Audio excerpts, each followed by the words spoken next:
Wait a minute. Have you heard the strange tales of the Whistler?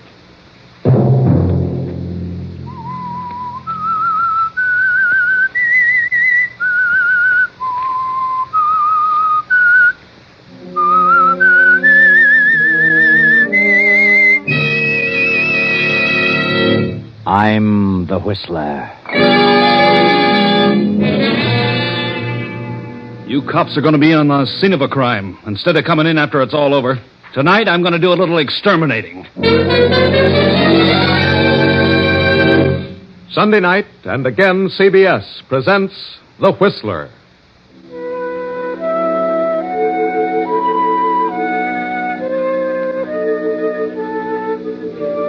I, the Whistler, know many things, for I walk by night. I know many strange tales, many secrets hidden in the hearts of men and women who have stepped into the shadows. And so I tell you tonight the story of the Double Cross. It is Christmas Eve in the big, lonely city of New York. Outside, the snow falls in huge floating flakes. Inside an apartment, young Joe Blake sits on the floor before a small Christmas tree with his 4-year-old nephew, Timmy. Joe's sister died 2 years ago, and for a while the child's father tried to look after Timmy. But being a detective lieutenant, the father, Steve, found it almost impossible. A year ago, young Joe had become involved with some hoodlums and would have gone to reform school but for Steve's intercession. Joe has kept out of trouble since then and has been living with Steve and taking care of the apartment and little Timmy. When will Santa Claus come, Uncle Joe? Well, I don't think he'll come until you go to sleep, Timmy. How's he going to get in? Well, he comes down the chimney. What chimney? I never thought of that. Well, maybe he'll come through the window. They're all locked, Uncle Joe. Well, I'll open one after you go to bed, kid. He'll get in. Don't worry about that. Open the biggest one. The biggest one? Why? Well, I saw Santa Claus, and he's fat. And a pony is big, too. Oh, I see. Well, I don't know about the pony, Timmy. Kind of scarce these days. Huh? Well, ponies are kind of extinct. Well, I could keep my window open. No one would smell them. Wouldn't you like to have a train just as well? If you don't get a pony, huh? Mm-hmm. Attaboy, Timmy. Well, you better go to bed now. It's after 11, and old Nick won't come unless he's sure you're asleep. How about it? When is Daddy coming? Oh, he'll be along soon. Come on, Timmy. You're going to turn in.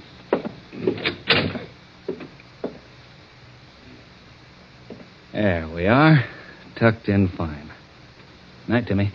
Don't forget to open the window. I won't. I'll open them all.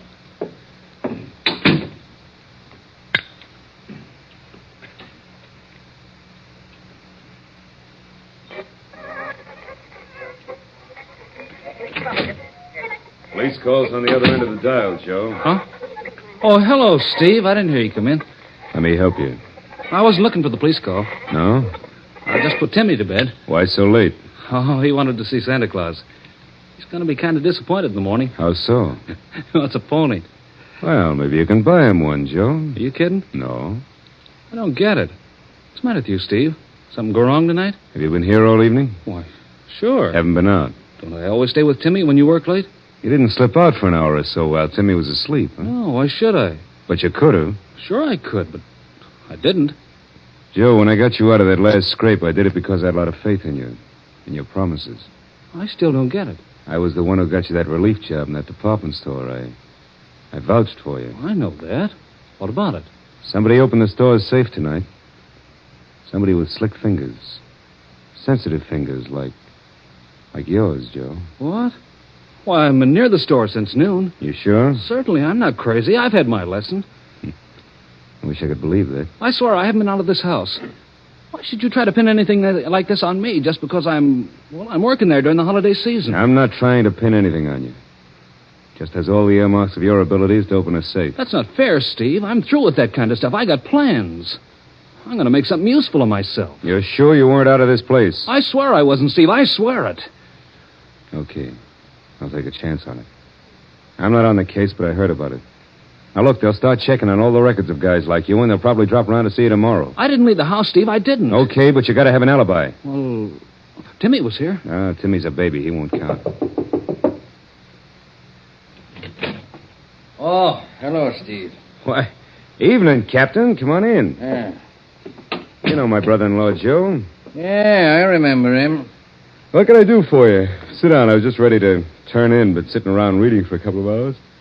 Kind of drowsy. Yeah? How long you been here, Steve? Oh, I got off duty at 8. Been home since 8:30. Why? How long has Joe been here? Oh, he was here when I came in. He's been here all evening. Hasn't been out? Certainly not. What are you getting at, Captain? Joe's been working mornings at Shelby's department store, hasn't he? Yeah, that's right. Well, their safe was open tonight around 9:30. They closed at 7:30. I thought we'd check up on the boys with sensitive fingers. Joe? Why, he hasn't been out of the house. I'll swear to that. You will? Certainly I will. Joe's through with that kind of stuff. Yeah? Well, then how would you explain this, Steve? Why, where'd you get that cigarette case? Wait a minute. Let's see that. Sure. We found it beside the safe. Joe, this is the case your sister gave you a year before last. I had your name engraved on it. Yeah, but how did it get there? I've never been near this store safe. No? Well, I suppose you just lost it somewhere. When did you see that case last, Joe? Oh, yeah. I had it this morning. As a matter of fact, I hadn't missed it. Do you expect me to believe that, Steve? No. And you expect me to believe that you were here all evening? No. You dirty little rat. You did pull that job. No, I swear I didn't, Steve. I swear it. You know what this means, Steve? You haven't been here all evening. You're lying. You're trying to furnish an alibi for Joe. Do you know what that means? Yes, I know what it means. Sneaking little crook, I believed in him. Get him out of here. Get him out before I break his neck. Steve, please, listen. There'll be a hearing about you, Steve, in the morning.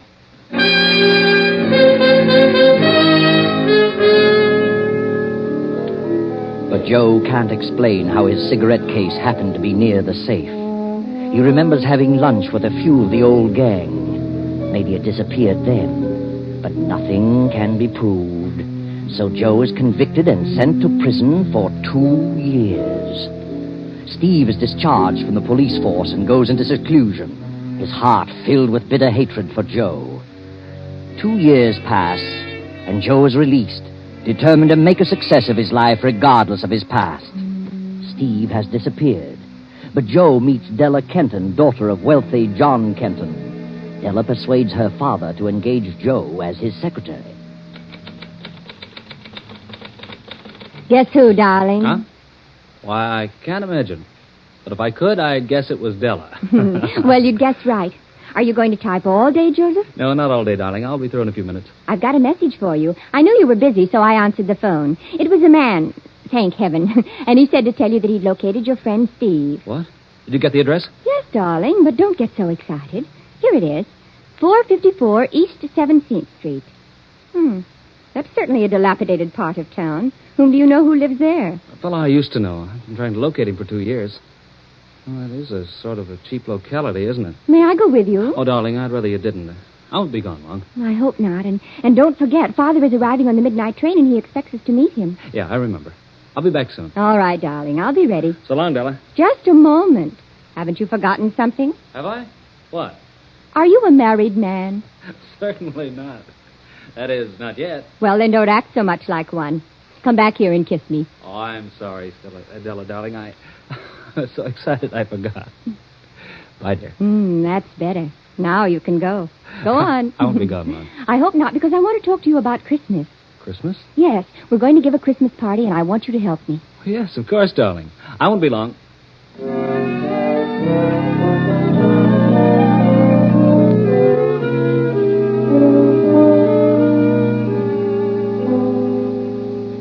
Timmy. Well. How are you, baby? Huh? What do you want? Why, Timmy, don't you remember me? It's your Uncle Joe. Oh, gee, it's good to see you. Uncle Joe? Gee, Uncle Joe. By golly, I've been looking for you and your dad ever since, well, for over a year. Where's your dad? I don't know. Someplace, I guess. Yeah? How long you been in this place? Oh, a long time. What's Steve doing? I don't know. It's almost Christmas again, Timmy. Remember that last Christmas when you wanted a pony? What would you like to have most this Christmas? Huh? How'd you like a bicycle or a pair of skates? Or... Hey, what's wrong, Timmy? Why, you're crying. I I'd like to have a bicycle, Say, but what are you doing in bed at this time of the afternoon? I couldn't ride a bicycle. Timmy, what is it? Tell me, baby. I don't know, Uncle Joe. I just can't walk. When did this happen? Last summer, first my foot wouldn't work, then my leg wouldn't work, and... Oh, Timmy. But I'll be all right pretty soon. As soon as Pop gets the money for the operation. Of course you will, Timmy. You'll be all right in no time at all. Well, that must be Steve now. I'll close your door for a minute, Timmy. I want to talk to Steve. You'll come back, Uncle Joe? Yeah, I'll be back a lot now. Hello, Steve. What are you doing here? Who let you in? I walked in. Door was open. Well, it's still open. Get out. I've been looking for you ever since I got out. What for? I wanted to explain things. I'm sorry about what happened to you, Steve. I don't want any explanations. Hey, what's wrong with Timmy? Are you going? You look like you'd been drinking a lot, Steve. So what? You wouldn't be living in a place like this if you were working. I'm getting by all right. What about Timmy's operation? Can you take care of that? I will. Well, maybe I could help, Steve. Why, you thieving little rat. I wouldn't take anything from you if Timmy and I both starved to death. Don't be a fool, Steve. I haven't got anything, but I may be able to raise some money. How? Open another safe? Now get out of here before I throw you out. You're drunk, Steve. I'm not drunk and I don't need you. Get out! Okay, Steve. Okay, I'll go. But if you don't care about Timmy, I do. Now look, Timmy's got to be operated on within 30 days. It'll take $2,000, maybe more, and I'll get it. I won't steal it the way you would. And I'll get it. Now get out of here before I brain you. So long, Steve. I'll be seeing you.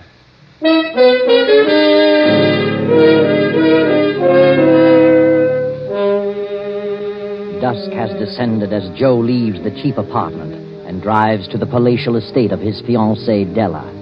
He has decided to ask Della's father to lend him the $2,000. As he turns into the drive, a man steps out from beside the gate and stands before his car.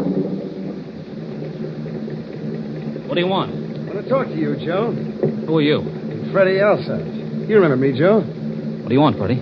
Mike Slavich wants to have a little gab fest with you. Mike Slavich. Where is he? Turn out your lights and turn off your motor. What are you doing here? Mike will tell you. Hiya, Joe. How you doing? What are you doing around here, Mike? Want to talk to you. Mind if I get in? You've been doing all right since you got out, haven't you, Joe? Well enough. I'll say. Living in this big joint, engaged to old man Kenton's daughter. That's what I call climbing. You're the old man's secretary, ain't you? Yeah, get to the point. Old man Kenton's got a safe in that house. It's got a lot of rocks in it. What about it? We thought you might help us get them. You know the combination of the safe. You're crazy. I wouldn't think of it. We could change your mind. Couldn't we, Freddie? Yeah, more ways than one. Get out of this car. You don't scare, eh, Joe? No. Well, we mean business. If that don't scare you, maybe something else will. You think so? We know a quiet little spot where no one would find you for weeks, if ever. Well, a real gun. Shoulder holster and everything.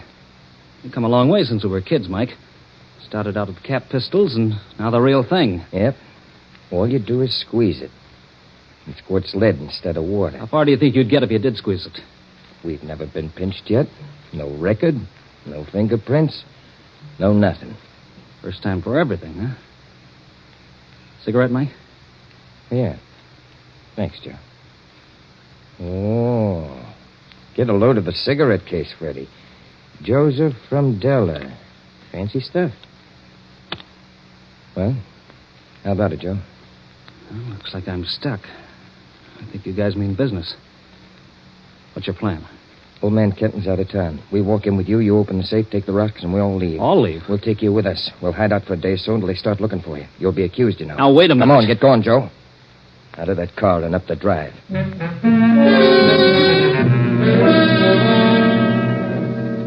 Open it up, Joe. Quit stalling. Okay. It's open. Hand me the stuff. There you are. Thanks. Now, let's go. Joseph, are you in the library? Get out there and talk to her. Tell her you're leaving town for a few days. No monkey business. We'll be watching. Yes, Della. I'll be right out. Oh, where have you been, darling? We've got to meet that train. Well, Della, I was... I'm sorry, but you'll have to meet your father alone. I got to run out of town tonight on business.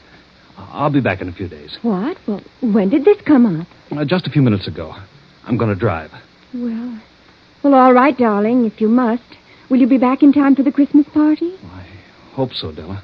Well, I'd better get to the station. The train will be in a few minutes. Yeah. Goodbye, dear. Goodbye, and take care of yourself, Joseph. I'll try, darling. As soon as she gets out the drive, we'll leave. You take my car, Freddie. I'll drive with Joe. Come on.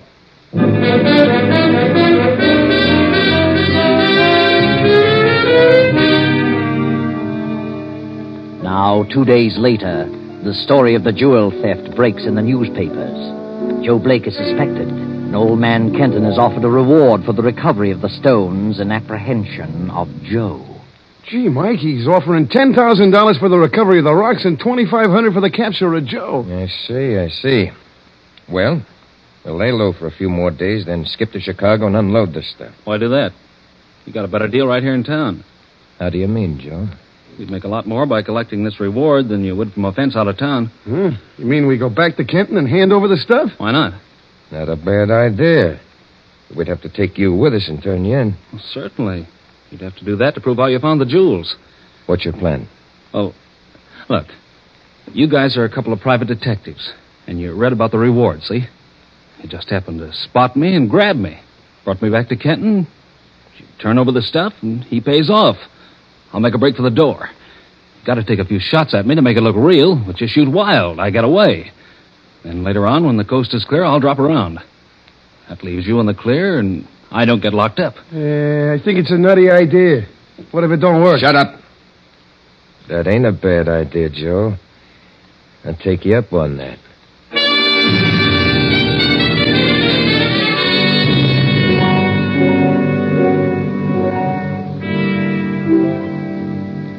So, Mr. Kenton, me and my partner read about the theft and saw this guy's picture and happened to spot him in this lunchroom. So we nabbed him.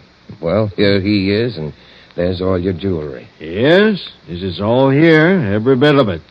Check it over, Della. See if your jewels are all there. Yes, Father. Nothing of mine is missing. Very well. I suppose you want the reward. Well, after all... I'll give you this check for $10,000 now for the return of the stones, and I'll withhold the $2,500 until he is booked by the police and locked up. Well, okay, but we captured him. What more do you want? I prefer it that way. I want to be sure that he's locked up, and if he gets out in 20 years, it'll be too soon for me. You certainly pulled the wool over my eyes. And when I think that Della might have married you, an ex-convict... Can't always judge a book by its cover. It doesn't seem possible I could have been such an utter fool. You got a lot of things to learn, Della. The sooner you get him out of here, the better. Well, here's your check, and So when... long, Della. He's getting away! Come back here. Why? He's locked it from the other side. He won't get far. I must have hit him. Call the police. Never mind. We'll get him. That $2,500 belongs to us. Come on, Freddie, out this window. He won't get far. Do you think you hit him, really? No, I missed him deliberately. Shot high. But now that I think about it, I'm just a sap. That was our chance to get rid of him. So illegally. He knows too much. I don't trust him. Yeah, but we ain't really cops. So what? Any citizen's got a right to catch a fugitive. Come on, we're going to get that baby.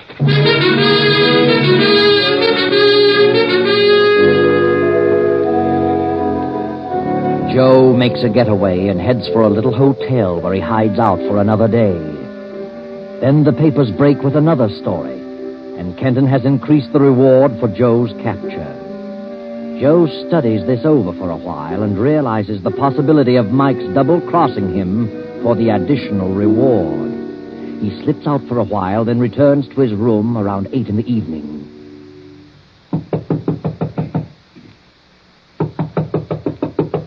Who is it? Open up or I'll kick it down. Steve. Well, so here you are, the rat himself. What do you want, Steve? What do you think? Are you back on the force, Steve? I will be when I get through with you. Because of you, I got kicked out. And now you're the one who's going to set me back in harness again. Funny how things work out. Oh, you know about the reward, do you? Yeah, I do. Once a crook, always a crook. I knew you'd pull something sooner or later. How's Timmy?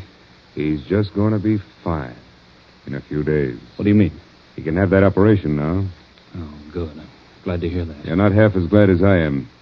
And the thing that pleases me most is the way I'm getting the dough.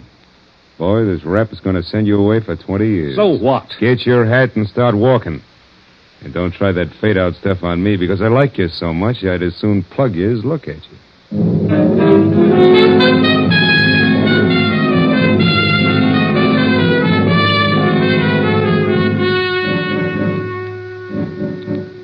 Thanks, Mr. Kenton. Thanks very much.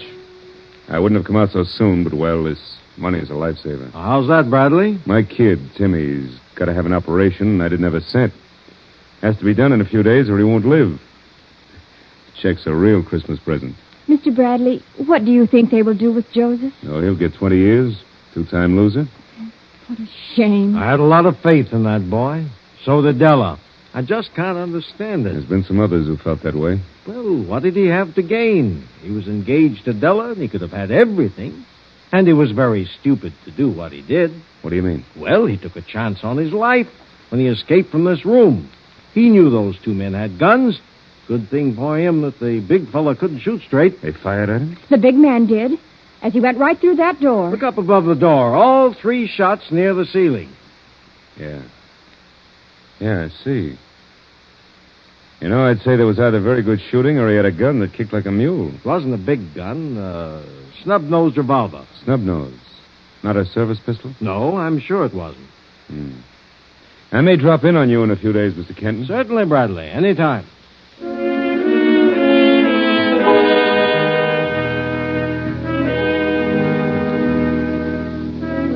I want to ask you a few questions, Joe. Did you collect the reward? I did last night. How's Timmy? He went to the hospital this morning. Oh, that's swell. Gee, I'm glad. Well, what do you want to know? He didn't pull his job alone, Joe. How did you arrive at that conclusion? Who were those guys who captured you? Said they were private detectives. One of them was a swell shot. He placed every slug in the same spot, above the door, deliberately. They were in this with you, gagged to cop the reward that was sure to be offered. Otherwise, they'd have popped you in the doorway, you were to get away, and then all meet later and share the proceeds. Yeah? But in the meantime, they changed their minds, Joe, and decided to cut you out. They double-crossed you. What do you mean? How do you suppose I knew where you were hiding? A guy phoned me and tipped me off. They figured they had no police record. Nothing you could say would implicate him. They're safe. Why attempt to shield a double-cross you? That's just what I figured those rats would do. You might as well spill it, Joe, and determine to crack this case. Yeah? What would happen if you cracked this one and another one besides? Set you up as a lieutenant again, wouldn't it? Yeah. Okay. I was forced to open that safe at the point of a gun. Tell me another one, Joe. If you want to grab the other 2 guys, I'll make a deal with you. A deal? Let me talk to your fingerprint expert and get me out of this cell. Are you kidding? I want you to take me to old man Kenton's. There's a Christmas Eve party going on there tonight. I wouldn't trust you across the hall. It means just as much to you as it does to me and probably more. I'll guarantee results. Okay. What's your plan? I'll tell you on the way out to the Kenton place. All right. Hey, Sergeant, let us out of here.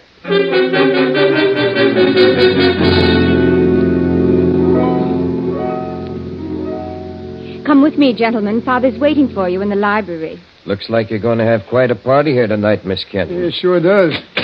Here are the 2 detectives, Father. Oh, yes. Come in, gentlemen. Come in. Close the door, Della. I sent for you men because you did a good job of capturing Joe Blake and returning the jewels. Yeah? I'm having quite a number of guests here tonight, and I've just received some disturbing news.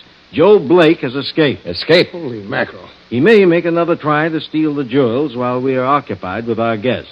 I see. You want us to see that nothing happened. I want you fellas to stay here near the safe, and if he does come, grab him. Sure. You won't have a thing to worry about. Good. Come along, Della. Our guests are beginning to arrive. All right, everybody, don't make a move. Father! Joe! Lay your guns on the desk, boys. Thanks. Get over the other side of the room, Della. You too, Kenton. Things might happen. What's on your mind, Joe? Spread your hands flat on that desktop, Mike. You too, Freddie, and keep them there. Make one move, and I'll drill you both, you dirty double-crossing rats. Forced me to open the safe at the point of a gun, then tipped off the cops where to find me. Because you were afraid I might horn in on the reward. This guy must be nuts, Mr. Kenton. Which one of you phoned Steve Bradley? Come on. Well, I didn't, Joe. I thought you was going to contact Shut us. up, you little dope. Yeah, but he's mad, Mike. I don't want him to think I tipped the cops. Shut up. You did it, Freddie. You're the one. No, honest, Joe, I didn't. I didn't. Please, Joe. Open that safe, Kenton. I'm really taking those jewels this time. But I won't be bothered by Mike and Freddie. Joe, I didn't do it, honest. I'm going to place one right between your eyes, Freddie. Right between your eyes. Joe! He's bluffing. Don't anybody move. I'll open the door. Hello, Mr. Kenton. Hello, Bradley. We traced Joe Blake to the edge of your estate. I thought we'd better look in for... Just in time, Steve. Put up your hands and step into the room. What goes on here? The cops are going to be in on the scene of the crime instead of coming in after the crime's over. I'm going to take some jewels and do a little exterminating. But first, I'm going to make these guys do a little talking. I want to know which one of you guys tipped off Steve about me. Say something, Mike. This guy's crazy. Says we made him steal the stuff. That the voice you heard on the phone, Steve? No. What have you got to say, Freddie? It wasn't me. I tell you, it wasn't. It must be him. Yeah, it certainly sounds like him. I thought so. Right between the eyes, Freddie. Please, Joe, don't. He won't shoot. Hand over that gun, Joe. Give it to me. Oh! Hey, he did it. I told you he meant it. You're crazy, Joe. You're crazy. I killed a cop, so why should I worry about killing a couple of rats like you? Start talking, Mike.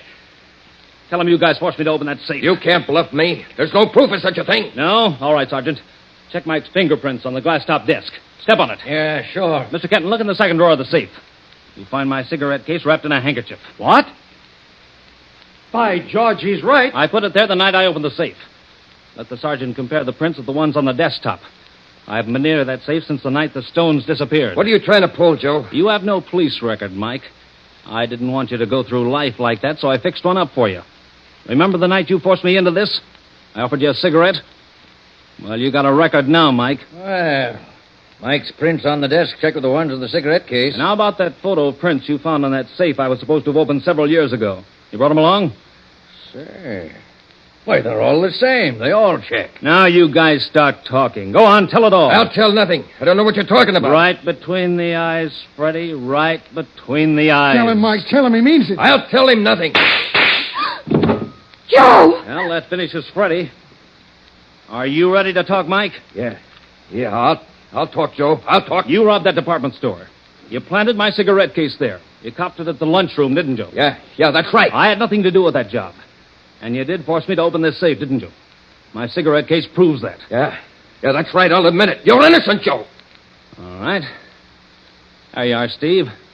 You can get up now. Yeah. Very nicely handled, Joe. Hey, I thought you was... I've been framed. Pour some water on Freddie. Joe was using blanks. Hey, Joe. Don't, Joe. I'll tell everything. Nothing more to tell, Freddie. It's all been told. Well, that certainly leaves you in the clear, Joe. And, Joe, I want to apologize for everything. Okay, Lieutenant. Apologies accepted. Merry Christmas, Joe. Same to you, Steve. And tell Timmy that Della and I will be down to see him in the morning. Well, there you are. Everything worked out very nicely, just as everything should, but seldom does. But there's something I should explain about the person who tipped Steve off as to where to find Joe. It wasn't Mike, and it wasn't Freddie. No, it was Joe himself. It was Joe who phoned Steve, knowing it would give Steve an impetus, a new start in his career of sleuthing. And it really worked.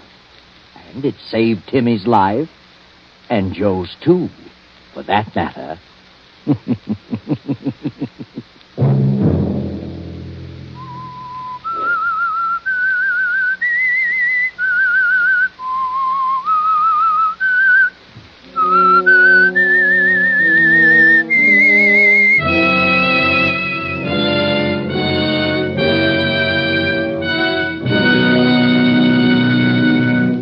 CBS has presented The Whistler.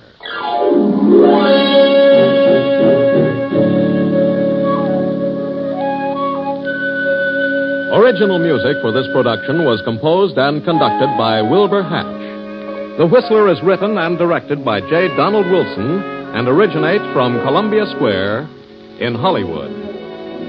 Next week at 9:30... I, the Whistler, will return to tell you another unusual tale. Good night. This is the Columbia Broadcasting System.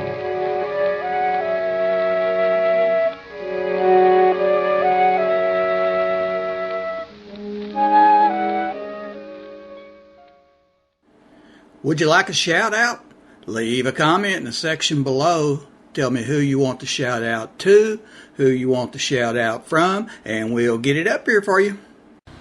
Hey, we want to say thanks for tuning in. Please like and subscribe so you don't miss any. You got a lot more of these up there. Go check them out under the playlist. Leave us a comment. Tell us what you want to see, what you think, and we'll see you next time.